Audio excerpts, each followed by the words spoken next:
Amin'ny ankapobeny maro amin'ny vahoaka malagasy ny tsy mahalala marina ny tena tantaran'izany andron'ny voalohan'ny volana May izany natokana ho andron'ny asa. Indro ary ho ampatsiahivin'ny tompon'andraikitra avy eo anivon'ny sampana iray izay tale jeneraly ny KNAPS no hitondra amintsika ny fampatsiahivana inona marina moa ity datin'ny voalohan'ny volana May ity, ahoana nahatonga an'izay daty izay ho andro fankalazana ho an'ny fetin'ny asa.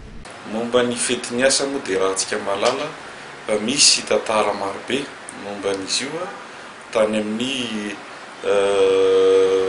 taonjato fa 7 tany izay niaina ny olona maro tao anatin'ny fangejana.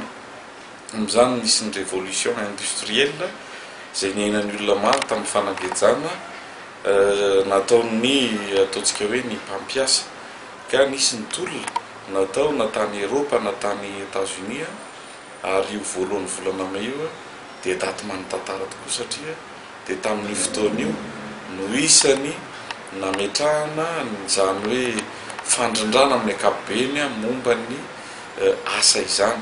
Azontsika raisina ohatra ny nametrahana ny atao hoe asa adiny 7 isan'andro, adiny 7 isan'andro dia 7 ora isan-kerinandro tamin'izany. Ankehitriny dia efa 7 ora izy eto Madagasikara, ary any amin'ny firenena Europiana dia 5 ora. Anatin'izany tao anatin'izany tolona izany nahafahana nahazo nametra an'izany, fa taloha zany dia miasa tsisy fetra mihitsy ny olona, kanefa dia tsy misy ny tambiny manodidina an'izany asa izany, fa dia varaventy no karama amin'izany. Isan'ny zava-dehibe amin'ny fiainana arak'asa tokoa ny andro ny voalohan'ny volana May, satria fantatsika mety ho adinontsika zany zavatra zany atsika mpiasa, tsara no mampafantatra dia zava-dehibe tokoa ny fetin'ny asa. Ary izy io dia fankalazana, zay ny filazana azy, fankalazana ny fetin'ny asa dia maro ny tokony fankalazana mba manentana mampatsiaro ny olona an'izany tolona izany.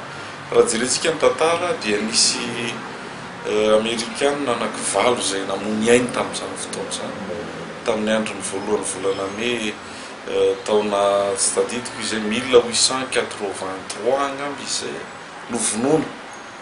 Fotsiny izao ilay olona dia fantatra ny anaran'izy ireo, dia isan'ny zavatra mampalahelo izany.